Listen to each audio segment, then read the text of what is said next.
வீடுகளிலே இருக்கக்கூடிய வாசற்படியை கூட நாம் மிதிக்க கூடாது. அதனாலதான் அந்த நல்ல சொல்லுவா தெரியுமா, வாசப்படியில போய் உட்காராதேன்னு சொல்லுவா, இந்த வாசப்படி கிட்ட போய் விளையாடாதேன்னு சொல்லுவா. ஒரு சில குழந்தைலாம் என்ன பண்ணுவான்னு பார்த்தோன்னா வாசப்படியை பிடிச்சிட்டு இப்படி எப்படி தொங்கின்னு இருப்பா. அந்த மாதிரி விளையாட்டுத்தனமான விஷயங்களை எல்லாம் வாயிற்படியிலே செய்யக்கூடாதுன்னு சொல்றா. இது வீடுகள், கோவில்கள் இல்லை, எல்லா இடத்திற்குமே பொருந்தும். ஏன் அப்படின்னு சொல்லி பார்த்தோம்னா, இந்த வாயிற்படி என்பது மகாலட்சுமி வாசம் பண்ணக்கூடிய இடம் அப்படிங்கிற மாதிரி நமக்கு சொல்லி வைத்திருப்பார்கள்.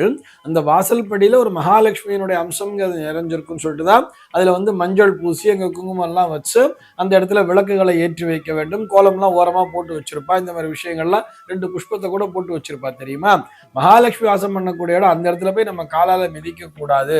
மிதிச்சோம்னா நமக்கு அந்த தோஷம்ங்கிறது வந்துருங்கிற மாதிரி சொல்லியிருப்பா.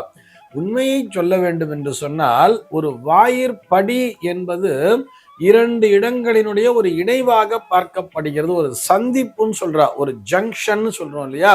அதாவது வீட்டு வாயில் எடுத்துட்டோம்னா வெளியிலே இருக்கக்கூடிய வெளி உலகம் அல்லது மட்டும் நம்முடைய வீட்டு உலகம் கூட வச்சுக்கலாம். இது போக வெளியிலே சாலை பகுதியையும் நம்முடைய மனைப்பகுதி, நாம் குடியிருக்கக்கூடிய மனைப்பகுதி, இது நமக்கு சொந்தமான ஒரு தனிப்பட்ட ஒரு இடம்.